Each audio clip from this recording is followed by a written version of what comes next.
Shalom Bapak Ibu. Ini yang kedua dari seri teologi sistematik, dan untuk sesi ini, pelajaran ini kita akan belajar keberadaan Allah dan Allah yang Tritunggal. Sumber yang saya pakai untuk seri ini berasal dari buku God Has Spoken, ditulis oleh Gerald Bray, dan sistematik teologi yang ditulis oleh Wayne Grudem. Nah, manusia tahu dalam hati nurani bahwa ada Allah. Ini Roma pasal 1 ayat 19 sampai 21. Agak jelas dari dunia penciptaan dan di dalam hati nurani bahwa ada Allah. Ayat-ayat itu mengatakan karena apa yang dapat mereka ketahui tentang Allah nyata bagi mereka sebab Allah telah menyatakannya kepada mereka. Sebab apa yang tidak nampak daripadanya, yaitu kekuatannya yang kekal dan keilahiannya, dapat nampak kepada pikiran dari karyanya sejak dunia diciptakan. Sehingga mereka tidak dapat berdalih. Sebab sekalipun mereka mengenal Allah, mereka tidak memuliakan Dia sebagai Allah atau mengucap syukur kepadanya. Sebaliknya, pikiran mereka menjadi sia-sia dan hati mereka yang bodoh menjadi gelap. Blaise Pascal, seorang filosof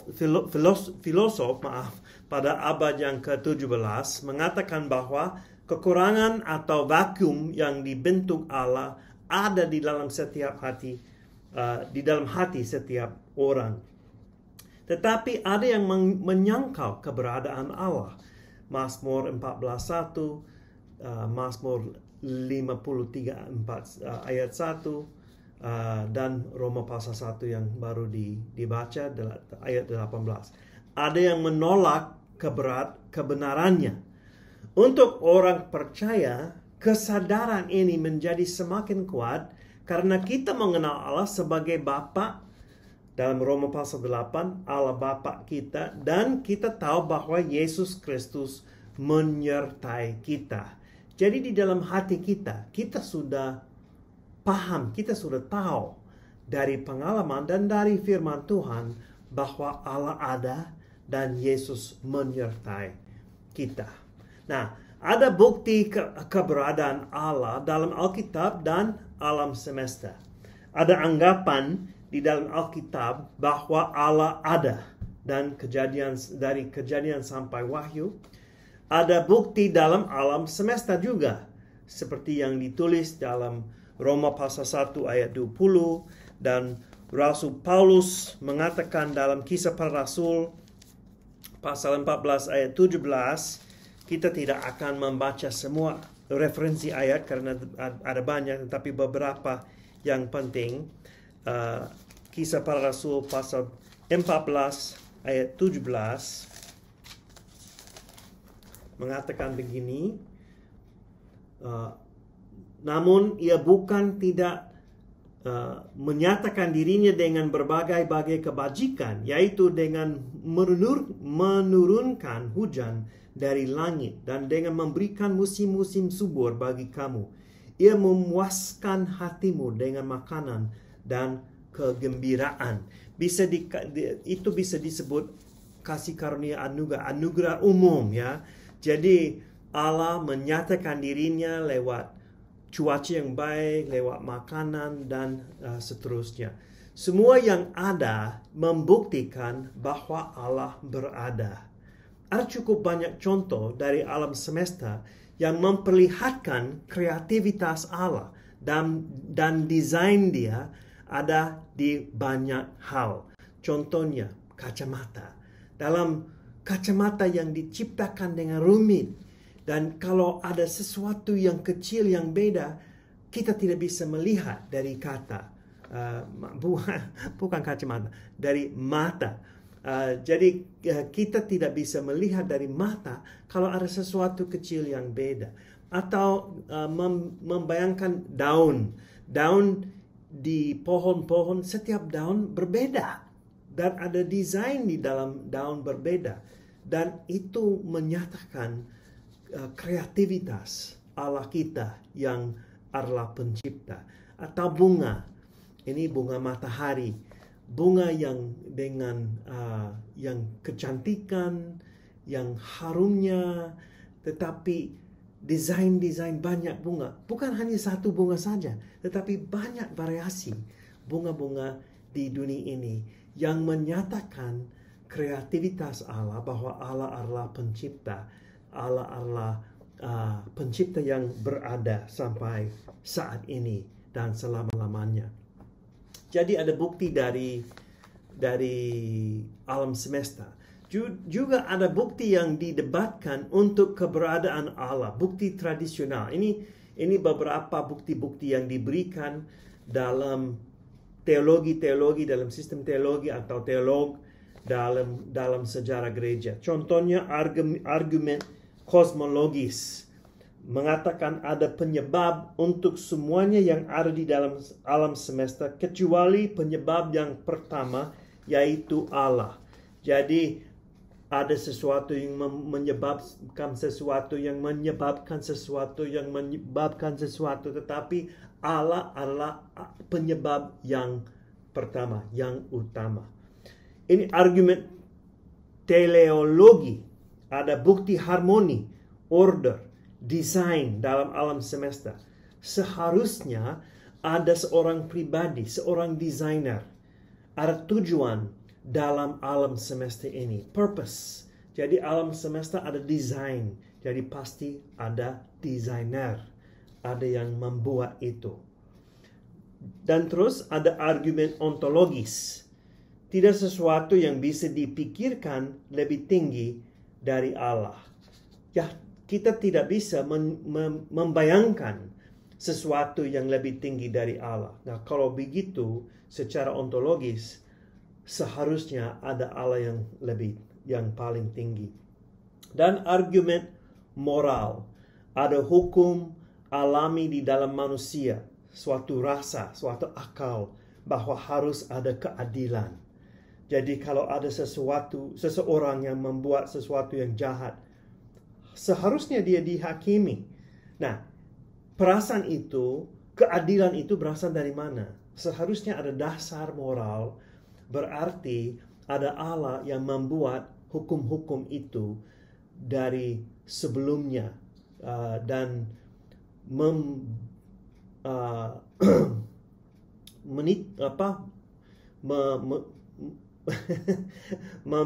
membuat kita untuk merasa dalam hati nurani bahwa ada sesuatu yang baik, ada sesuatu yang tidak baik. Walaupun ada perbedaan antara budaya-budaya di dunia ini, tetapi pada dasarnya setiap budaya ada perasaan bahwa sesuatu yang baik dan tidak baik. Itu seharusnya berasal dari seorang pribadi yang di luar kita, yang lebih tinggi dari kita. Menurut Thomas Aquinas, dia teolog agama Katolik, ada 5 cara yang mana keberadaan Allah boleh dinyatakan dari alam semesta. Yang pertama, Allah berinisiatif, prime mover di atas segala sesuatu. Itu seperti penyebab yang utama, yang pertama. Allah penyebab utama. Jadi sedikit beda dari Allah berinisiatif. Allah berinisiatif itu berasal dari keinginannya sendiri. Tetapi Allah penyebab utama, paling dahulu tidak ada penyebab sebelumnya. Semuanya hal yang terjadi. Yang ketiga, Allah adalah pribadi yang premier yang seharusnya berada sebelum semua hal lain berada. Yang keempat, Allah adalah pribadi yang paling sempurna. Dan yang kelima, Allah adalah pribadi yang mengatur semua hal. Pada dasarnya, ada kepercayaan bahwa alam semesta diatur dengan logika secara inheren. Segala sesuatu yang ada seharusnya bisa dijelaskan secara logika.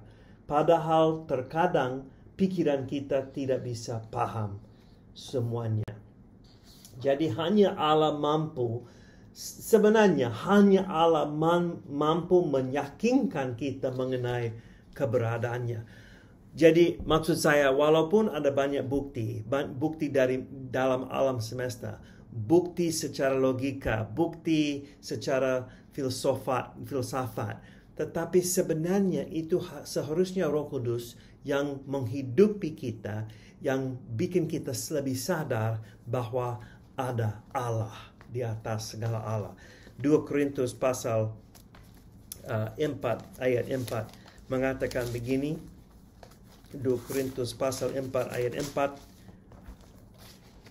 yaitu orang-orang yang tidak percaya, yang pikirannya telah dibutakan oleh ilah zaman ini, sehingga mereka tidak melihat cahaya Injil tentang kemuliaan Kristus yang adalah gambaran Allah. Jadi ada seorang makhluk, ada seorang iblis, kegelapan yang membutakan mata orang yang ada di dunia ini, supaya kita perlu Roh Kudus untuk menghidupi, untuk membuka mata pikiran kita supaya kita bisa percaya.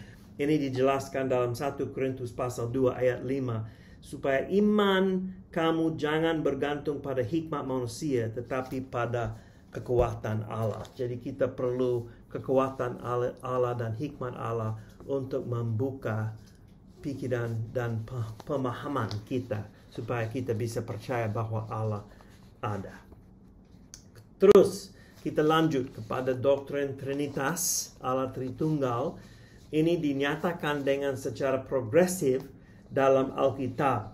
Maksud saya, Alkitab mengatakan bahwa sifat-sifat Allah benar tentang Allah Bapa, Anak Allah, dan Roh Kudus. Doktrin Trinitas bisa didefinisikan begini. Allah selalu, selama-lamanya berada sebagai 3 pribadi, yaitu Allah Bapa, Putra, dan Roh Kudus. Dan setiap pribadi adalah Allah dengan sempurna. Hanya ada satu Allah saja. Nah, ada pernyataan ada secara tidak langsung di dalam Perjanjian Lama. Maksud saya, Perjanjian Lama ada kebenaran ini sudah ada di dalam PL secara tidak langsung.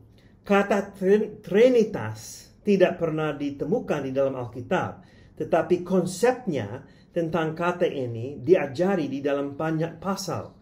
Kata Trinitas berarti 3 di dalam kesatuan. Di dalam Kejadian pasal 1 ayat 26, berfirmanlah Allah, baiklah kita menjadikan manusia menurut gambar dan rupa kita, supaya mereka berkuasa atas ikan-ikan di laut dan burung-burung di udara dan atas ternak dan atas seluruh bumi dan atas segala binatang melata yang merayap di bumi. Kadang-kadang orang berkata bahwa kata kita di sini berarti kata jamak yang berkaitan dengan raja, seperti orang royal, orang raja mengatakan kita ambil keputusan. Tetapi di dalam bahasa Ibrani, dalam Perjanjian Lama, tidak ada contoh lain pada waktu seorang raja memakai kata jamak itu. Penjelasan yang terbaik mengenai referensi adalah kita bisa melihat suatu indikasi keadaan jamak di dalam ketuhanan. Jadi ada Allah Bapa, Putra, dan Roh Kudus yang membahas kita. Mari kita menjadikan manusia. Kita bisa lihat juga Kejadian pasal 3 ayat 22, pasal 11 ayat 7, dan Yesaya pasal 6 ayat 8. Dalam bahasa Ibrani kata kita dipakai bukan aku. Yang pada waktu Allah memanggil Yesaya, kata kita dipakai luar biasa. Nah, juga ada kutipan-kutipan lain di mana satu orang disebut Allah atau Tuhan dan diperbedakan dari seseorang lain yang juga disebut Allah. Kita bisa lihat itu dalam Mazmur pasal 45 ayat 7 sampai 8. 2 pribadi yang berbeda disebut Allah. Jadi sepertinya ada referensi secara tidak langsung dalam Perjanjian Lama mengenai atau yang membahas tentang Allah Tritunggal. Nah, itu kita bisa lihat Ibrani pasal 1 ayat 8 yang mengutip ayat ini. Juga Mazmur pasal 110 ayat 1. Yesus menjelaskan bahwa Daud berbicara tentang dua pribadi yang berbeda sebagai Tuhan. Dan siapakah Tuhan Daud kecuali Allah sendiri? Daud sadar tentang keadaan jamaah pribadi di dalam satu Allah. Yesaya pasal 63 ayat 10. Roh Kudus berbeda dari Allah sendiri. Dia adalah Roh Kudusnya. Dan Roh Kudus ini bisa didudahkan. Ya, dan yang mengatakan bahwa ada emosi-emosi pribadi yang khusus dalam roh Allah. Jadi sepertinya dalam ayat itu ada Allah dan ada rohnya. Dua pribadi.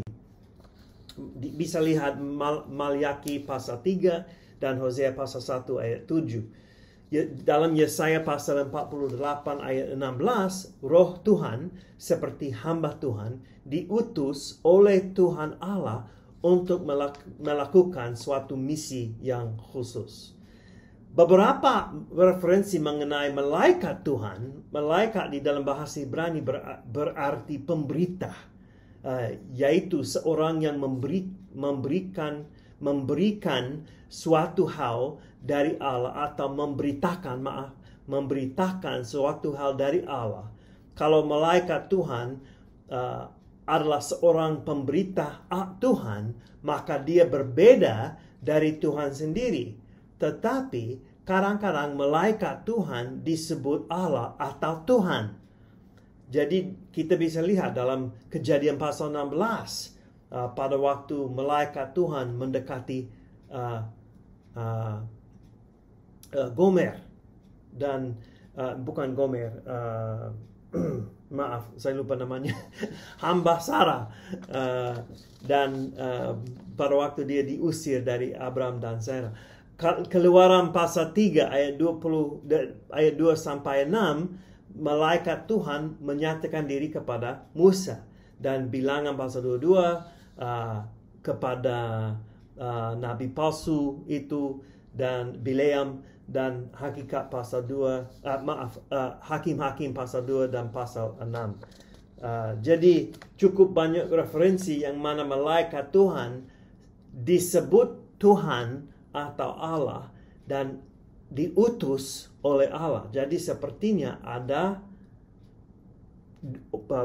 dua Allah pribadi, dalam Trinitas itu. Dan pernyataan yang lebih lengkap ada di dalam Perjanjian Baru. Matius pasal 3 ayat 16 sampai 17, ketiga pribadi Trinitas melakukan sesuatu yang berbeda. Allah Bapa berkata dari surga, berbicara dari surga, Anak Allah dibaptis, dan Roh Kudus sedang turun dalam bentuk burung merpati. Ada tiga pribadi Trinitas itu.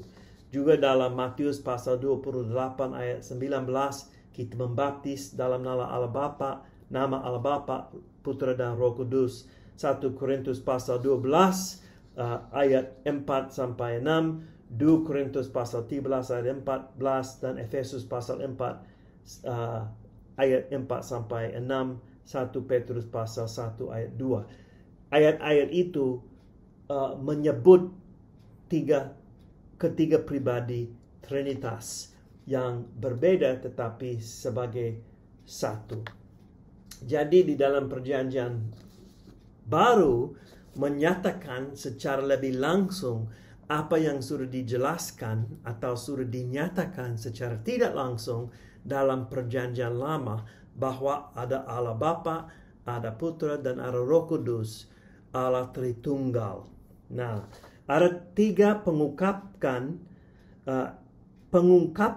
yang meringkas pengajaran di dalam Alkitab. Nah, ini saya ambil dari Wayne Grudem, Systematic Theology. Yang pertama, Allah adalah tiga pribadi. Yohanes pasal 1 ayat 1 sampai 2, firman dengan Allah berarti firman itu berbeda dari Allah Bapa. Pada mulanya adalah firman, firman itu bersama-sama dengan Allah. Itu berbeda, itu berarti firman itu berbeda dari Allah Bapa. Yohanes pasal 17 ayat 24, Yesus berdoa tentang kemuliaanku yang telah engkau berikan kepadaku. Dia berdoa kepada Allah Bapa. Hal ini membuktikan perbedaan di antara Allah Bapa dan anak Allah. Tetapi di dalam perjanjian lama kita membaca bahwa Allah tidak akan membagi kemuliaan dengan yang lain. Tetapi Yesus berdoa, kemuliaanku yang telah engkau berikan kepadaku. Jadi Allah Bapa membagi kemuliaan, memberikan kemuliaan kepada yang lain, kepada anaknya. Jadi itu di dalam Allah Tritunggal itu hubungan dinyatakan bahwa ada perbedaan di sini tetapi dalam kesatuan. 1 Yohanes pasal 2 ayat 1, Yesus adalah iman agung dan senantiasa menjadi pengantara bagi kita. Lihat juga Ibrani pasal 7 ayat 25, berbeda. Allah Bapa bukan Roh Kudus dan Putra bukan Roh Kudus. Semuanya pribadi ini dibedakan di dalam beberapa ayat yang ditulis di situ. Dan Roh Kudus adalah pribadi yang unik. Tidak suatu tenaga, tidak suatu energi, tetapi pribadi yang unik. Karena kita lihat Roh Kudus dapat mengajar, bersaksi. Ini di slide yang sebelah, saya tidak bisa kembali. Dia mendoakan orang lain, mencari kebenaran Allah, mengenal pikiran Allah, memberikan pemberian kepada jemaat, melanggar beberapa kegiatan, berbicara. Semua hal ini adalah kegiatan Allah pribadi, bukan hanya sebuah tenaga energi saja. Kita akan belajar ini lebih dalam lagi tentang teologi pada waktu kita belajar tentang teologi Roh Kudus. Nah, jadi ini pengungkapan yang pertama, Allah adalah 3 pribadi. Yang kedua, setiap pribadi adalah Allah dengan sepenuhnya. Allah Bapa adalah Allah. Hal ini dinyatakan dari Kejadian pasal 1 ayat 1 sampai kitab Wahyu. Anak Allah adalah Allah. Ada beberapa referensi yang bisa dipakai, Yohanes, Ibrani, Titus, 2 Petrus. Jadi ini seluruh perjanjian baru menjelaskan bahwa Yesus adalah Allah. Dan Roh Kudus adalah Allah. Posisi atau otoritas Roh Kudus disamakan dengan posisi Allah dan Yesus, yaitu anak Allah. Juga kita bisa lihat Kisah Para Rasul pasal 5. Jangan berbohongi Roh Kudus, dikatakan Petrus. Jangan berbohongi Allah, dikatakan Petrus. Jadi disamakan dengan Allah. Sifat kemahahadiran kepada Roh Allah bisa ditemukan dalam Mazmur pasal 139. Juga kita lihat itu dalam 1 Korintus pasal 2. Dan kelahiran baru adalah pekerjaan Roh Kudus. Jadi Roh Kudus adalah Allah. Dan pernyataan yang ketiga adalah ada hanya satu Allah. Ketiga pribadi adalah satu secara hakiki. Dalam bahasa Inggris, one in essence. Esensi. Tidak ada 3 Allah. Hanya ada satu. Jadi Allah Bapa tidak berhubungan seksual dengan Maria. Dan ada anak Allah. Seperti yang dikatakan orang lain di agama lain. Tetapi Allah adalah satu, Esa. Kita lihat itu dalam Ulangan, dalam Keluaran pasal 15, dalam 1 Raja-Raja pasal 18, Yesaya, dan di dalam Perjanjian Baru, 1 Timotius, Roma pasal 3, 1 Korintus pasal 8, dan Yakobus. Pada waktu kita belajar lebih khusus tentang teologi Yesus Kristus, kita akan pakai ini 1 Korintus pasal 8 ayat 6, karena itu pernyataan tentang Allah seperti dari Ulangan pasal 6, seperti dikatakan Shema, yang dikatakan tentang Allah Bapa dan juga dikatakan tentang anak Allah. Jadi disamakan Allah yang Esa tetapi dalam 3 pribadi. Nah, kalau kita mau membahas atau menjelaskan Allah Tritunggal, itu susah. Itu susah untuk pakai analogi karena semua analogi kurang jelas. Nah, kita bisa coba dari ayat-ayat di dalam firman Tuhan, tetapi pada waktu kita pakai analogi, itu kurang jelas. Seperti pohon ini. Pohon ada akar, ada batang pohon, ada ranting, semua disebut pohon. Tetapi ketiga bagian ini hanya suatu bagian, bukan pohon secara lengkap. Dan ketiga bagian bersifat berbeda, bukan seperti ketiga pribadi Trinitas yang karakternya, yang sifatnya sama, walaupun tugasnya beda. Atau air. Ada air, ada es, dan uap air. Tetapi air tidak pernah ketiga bentuk pada waktu yang sama. Ada sifat yang berbeda. Tidak ada kesamaan mengenai kesatuan Allah. Tidak ada satu air, contohnya. Seperti satu Allah yang Esa. Ada yang mengatakan bahwa orang yang bisa disebut petani dan orang sama itu pernah tua di jemaat, dan mungkin orang itu juga bupati di kota. Ada 3 fungsi, tetapi orang yang sama.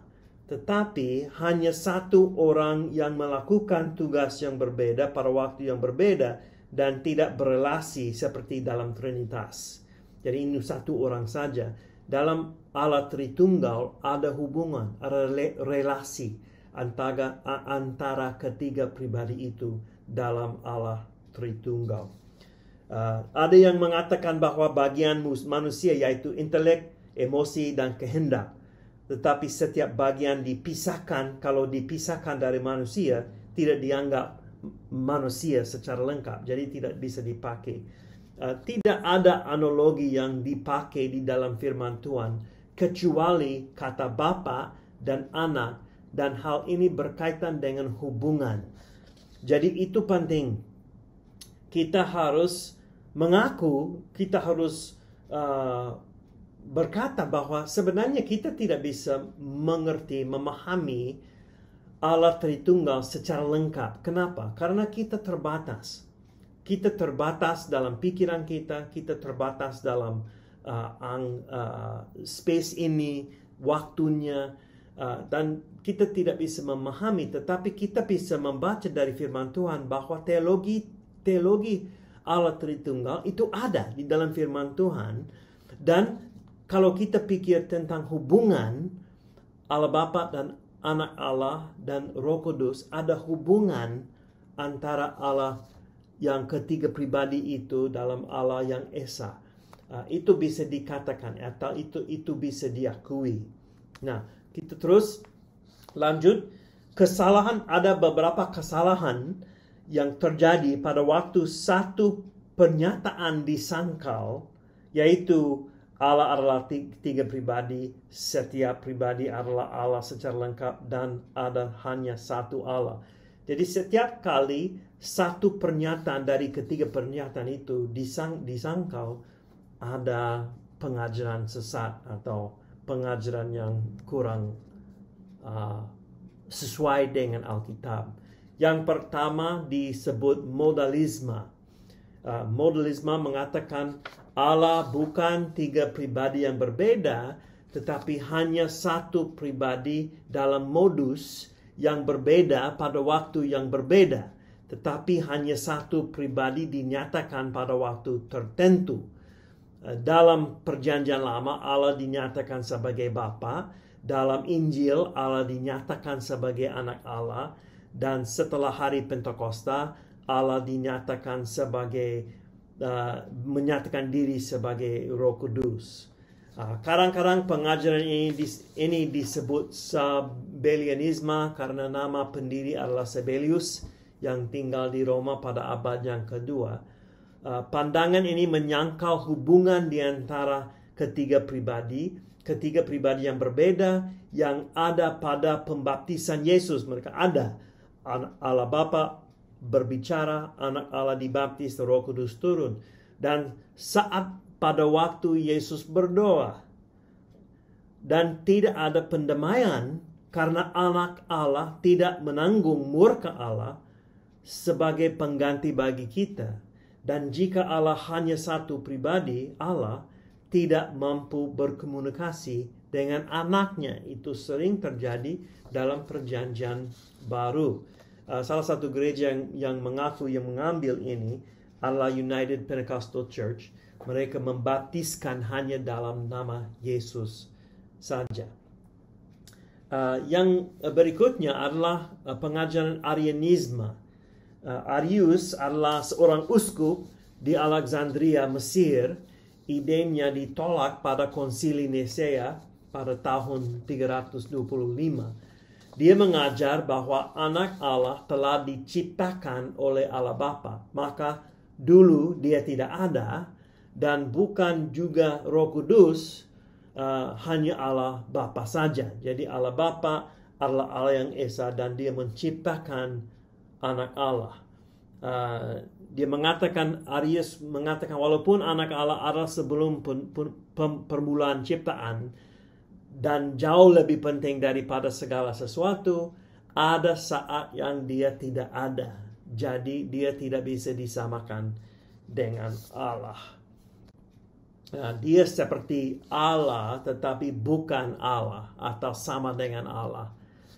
Pengikut Arianisme memakai Yohanes pasal 1 ayat 14, 3 ayat 16, 1 Yohanes pasal 4 ayat 9, dan Kolose pasal 1 ayat 15 untuk mendorong pandangan mereka.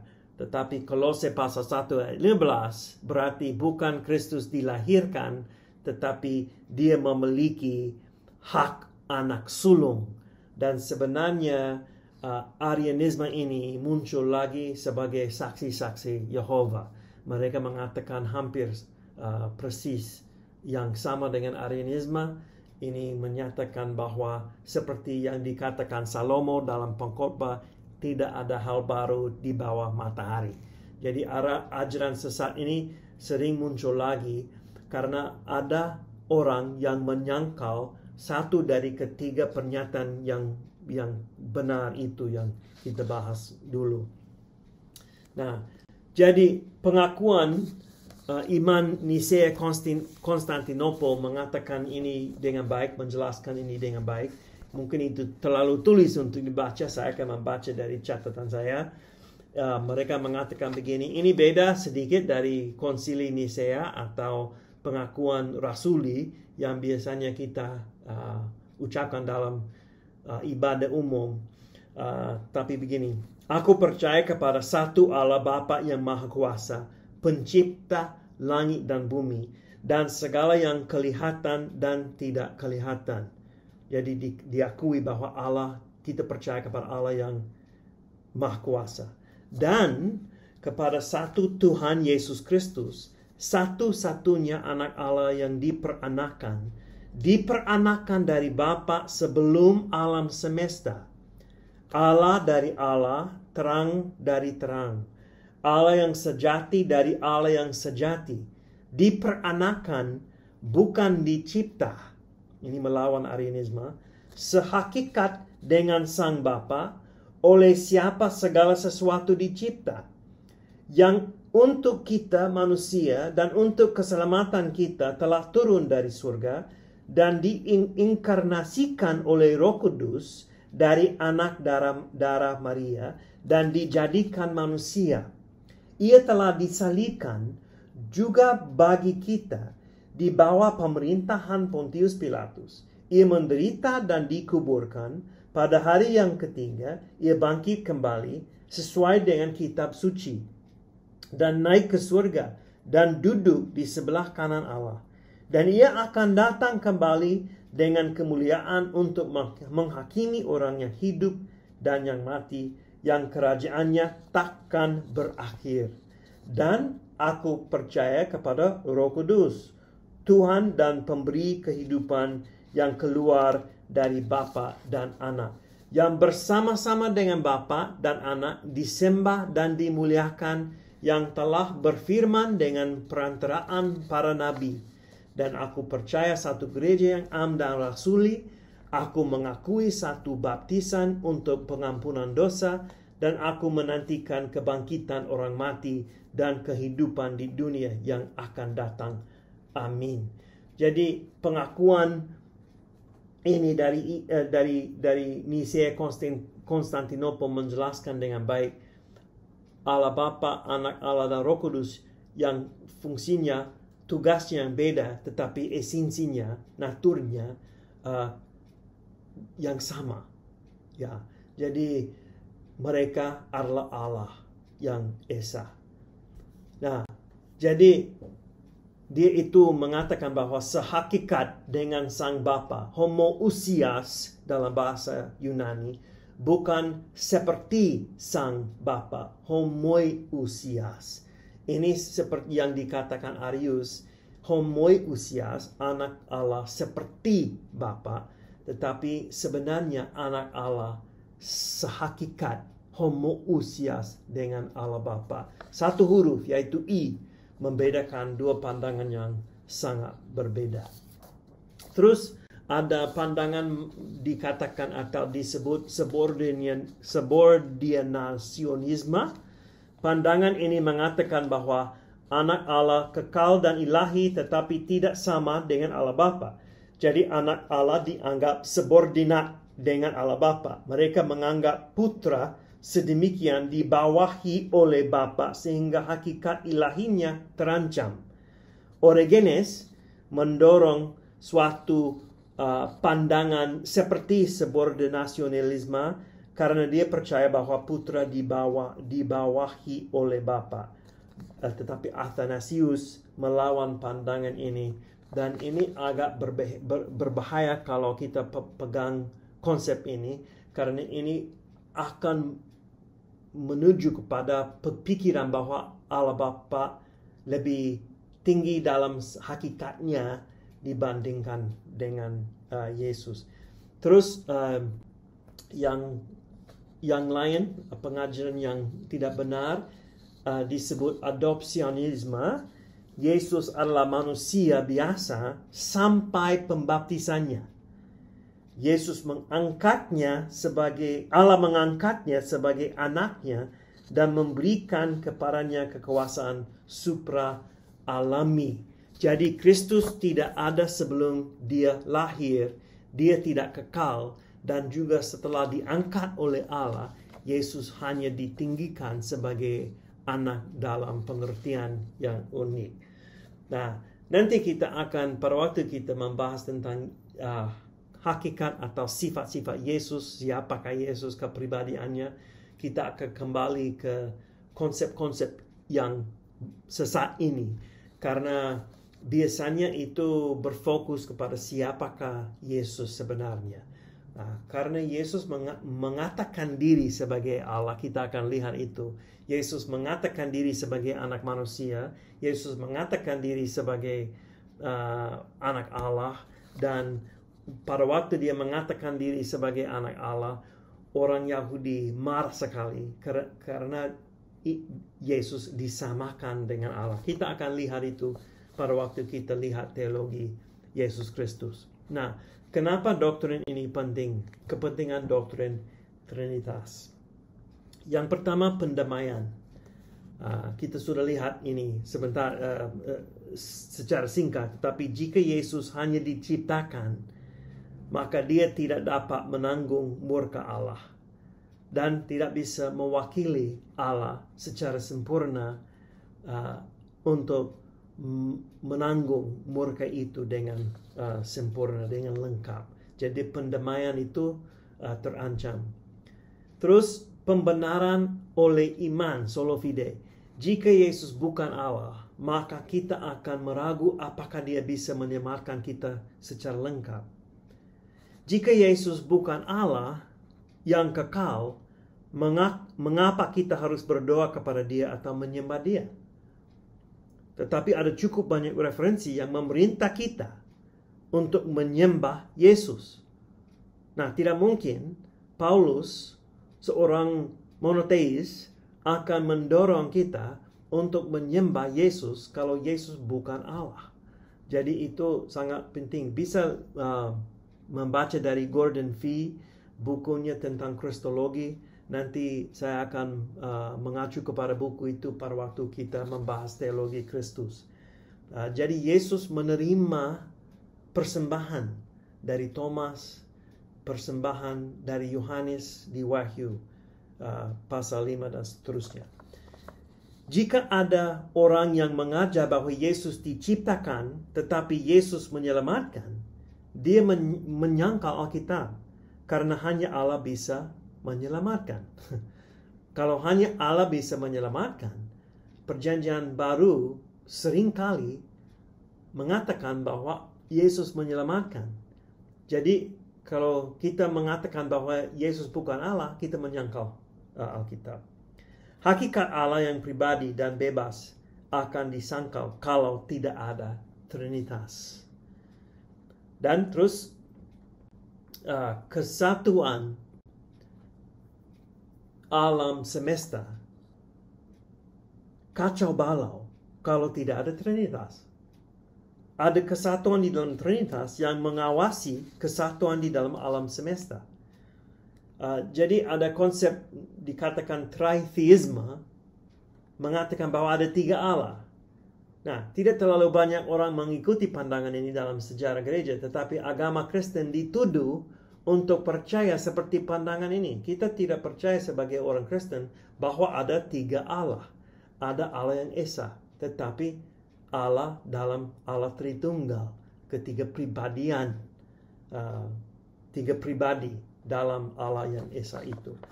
Walaupun gereja awal mengembangkan suatu pandangan Trinitas tentang Allah dan berisiko dianggap tritheisme, mereka sangat tegas dalam teologi monoteisme dan selama abad demi abad mencoba menyesuaikan kebenaran ini dalam konsep 3 dalam 1. Tidak mungkin mereka tetap mau pegang konsep politeisme yang biasa pada waktu itu. Mereka monoteis yang serius, tetapi 3 dalam 1. Itu mereka coba menjelaskan dalam dunia filsafat pada waktu itu. Filsafat Yunani, filsafat Arab, filsafat Eropa. Dan mereka pegang kebenaran ini karena kebenaran ini ada dalam Alkitab. Dan seperti yang kita bahas dalam sesi yang pertama, teologi Alkitab, Alkitab benar, bisa dipercayai, kita bisa yakin bahwa Alkitab 100% benar. Jadi setiap hal yang dikatakan Alkitab tentang Allah, anak Allah sebagai Allah, benar. Setiap kata yang dikatakan Alkitab tentang Roh Kudus sebagai Allah, benar. Dan Alkitab tidak coba menjelaskan secara filsafat bagaimana 3 dalam 1, tetapi itu ada, kebenaran ada di dalam firman Tuhan. Nah, juga kita harus memikirkan tentang perbedaan di antara Allah Bapa, Putra, dan Roh Kudus. Fungsi yang berbeda dalam relasi dengan dunia. Jadi ini disebut ekonomi Trinitas. Kata ekonomi dipakai dengan pengertian mengurus kegiatan-kegiatan. Jadi setiap pribadi Trinitas berelasi dengan dunia secara berbeda. Di dalam penciptaan, contohnya Allah berfirman, anak Allah menciptakan semuanya, dan Roh Kudus juga ada. Kita bisa lihat roh ada, ruah dalam bahasa Ibrani, ada dalam Kejadian pasal 1 ayat 2. Dan ada fungsi yang berbeda dalam penebusan. Allah Bapa merencanakan penebusan dan mengutus anaknya. Putra menaati bapaknya dan menggenapi penebusan bagi kita. Dan Roh Kudus diutus untuk menerapkan penebusan kepada kita. Dan Roh Kudus memulihkan kita, menguduskan kita, dan menguatkan kita. Jadi 3 fungsi dalam penebusan kita. Sudah berada selama-lamanya sebagai Bapa, Putra, dan Roh Kudus. Jadi Allah Tritunggal berada sebagai Allah Tritunggal selama-lamanya. Tidak menjadikan anak Allah dan Roh Kudus. Ini jelas dalam perikop-perikop itu. Dan setiap pribadi dari Trinitas adalah Allah ilahi dan sama secara esensi atau hakikat. Sama secara ontologis, tetapi subordinat dalam tugas. Bukan subordinat secara ontologis, tetapi subordinat dalam tugas. Terus hubungan di antara tiga pribadi dan keberadaan sebagai Allah. Ada perbedaan antara pribadi dan keberadaan atau hakikat. Apa perbedaan antara pribadi dan hakikat? Bagaimana kita bisa berkata bahwa Allah satu dalam hakikat tetapi ketiga pribadi? Kita harus ingat bahwa setiap pribadi adalah Allah dengan lengkap. Kepenuhan Allah berkenan diam di dalam setiap pribadi dalam Trinitas. Allah Bapa adalah hakikat Allah dengan sempurna, Anak Allah, hakikat Allah dengan sempurna, Roh Kudus, hakikat Allah dengan sempurna. Setiap pribadi dalam Trinitas adalah Allah secara lengkap dan tidak menambahkan sesuatu ke keilahian Allah. Setiap pribadi menyatakan suatu sifat yang khusus dalam sifat-sifat Allah yang utuh. Nah, juga kita bisa bertanya apakah kita bisa mengerti doktrin Trinitas. Seperti yang saya jelaskan dulu, kita tidak bisa mengerti secara lengkap. Tetapi kita dapat mengerti siapakah Allah Bapa, siapakah Putra, Yesus Kristus, dan siapakah Roh Kudus. Dan kita harus mengaku bahwa walaupun kita belum mengerti secara lengkap, tidak ada kontradiksi di dalam firman Tuhan atau di dalam Trinitas. Kebenaran ada. Itu jelas dalam firman Tuhan. Dan kalau kita percaya kepada firman Tuhan, kita akan melihat bahwa ada Allah Bapa, ada Putra, dan Roh Kudus. Robert Lethan mengatakan begini, menulis begini dalam Global Dictionary of Theology. Pada waktu gereja mengatakan bahwa anak Allah atau Roh Kudus adalah Allah seutuhnya, ini berarti bahwa Allah seutuhnya berada dalam setiap pribadi tanpa sisanya. Allah seutuhnya dalam setiap pribadi dan setiap pribadi adalah Allah seutuhnya. Tetapi keberadaan Allah Esa tidak terpisah. Ini beda dari makhluk yang diciptakan. Tidak bisa memotong atau memisahkan sebagian dari Allah. Allah tidak bisa dibagikan dan tidak memiliki bagian-bagian. Itu sebabnya Allah Bapa, Anak Allah, dan Roh Kudus dijelaskan sebagai Allah seutuhnya bersama-sama dan setiap pribadi.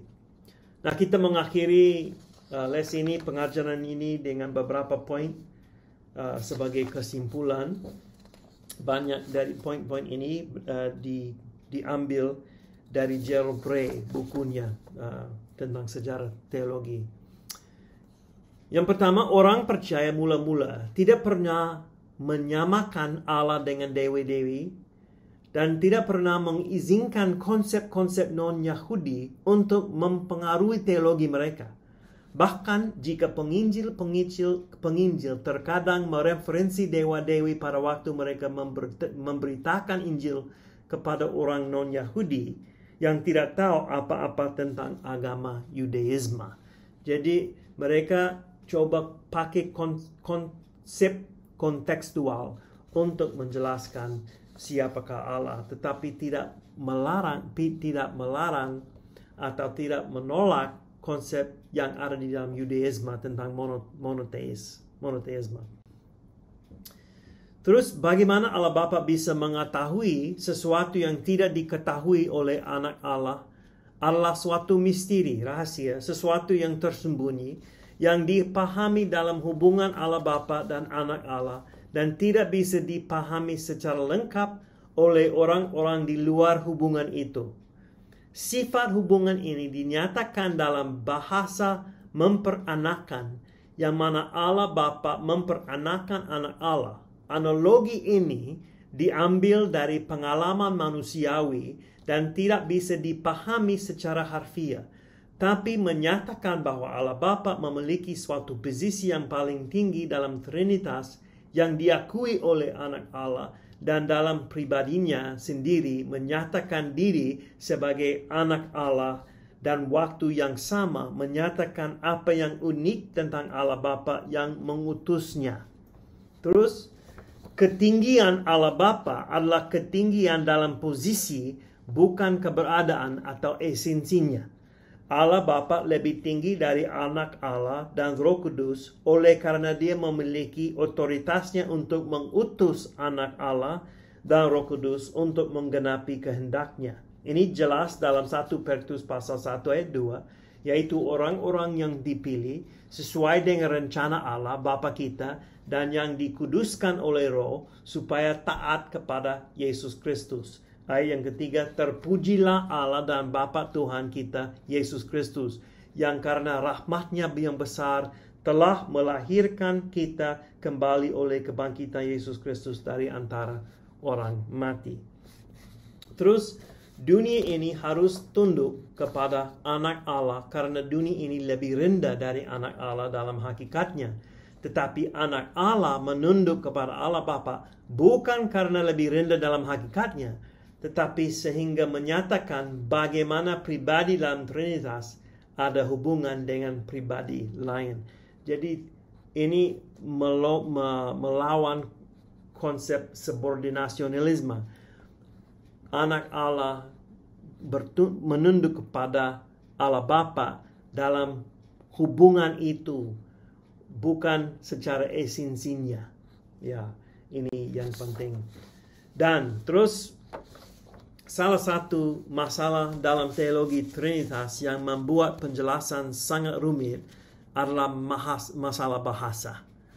Nah, tidak ada waktu untuk menjelaskan ini lebih lengkap atau dengan detail, tetapi mungkin Bapak Ibu bisa membaca dari buku Gerald Bray, God Has Spoken, untuk mengerti ini. Dia menjelaskan ini dengan baik. Teologi Kristen memakai beberapa kata yang dulu biasa dalam filsafat bahasa Yunani kuno, tetapi kata pribadi atau person bukan suatu kata dalam kategori biasa itu. Karena orang Yunani kuno tidak memahami realitas utama seperti itu. Melainkan bagi orang Kristen, konsep pribadi atau person paling penting. Karena ini jalannya untuk ketemu dengan Allah. Hubungan itu antara filsafat Yunani dan teologi Kristen dilahirkan dalam keadaan historis, tetapi lebih dangkal dengan apa yang diperkirakan dulu. Jika kita menggali lebih dalam lagi, kita bisa lihat perbedaan antara filsafat Yunani dan teologi Kristen lebih besar dari kesamaannya.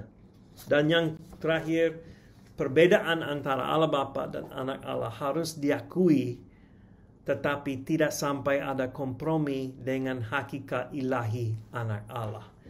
Jadi ini sedikit, mungkin secara singkat mengenai teologi keberadaan Allah dan Allah Tritunggal. Saya harap Bapak Ibu diberkati dan mungkin didorong untuk belajar lebih dalam lagi secara sendiri. Dan kalau mau minta sumber buku-buku, maaf saya hanya tahu buku-buku Inggris dalam konteks ini, tetapi kalau mau minta silakan kontak saya. Saya akan kasih beberapa usulan untuk buku-buku yang bisa dipelajari lebih dalam lagi tentang Allah Tritunggal. Mari kita berdoa. Bapa kami serahkan kebenaran ini dalam tangan Tuhan. Tolong membuka pikiran dan hati kami untuk mengerti lebih dalam lagi tentang anak Allah dan Roh Kudus. Dan kami minta Roh Kudus untuk membuka pikiran mata pikiran kami supaya kami bisa memahami lebih dalam lagi. Kami berdoa dalam nama Yesus Kristus. Amin. Shalom.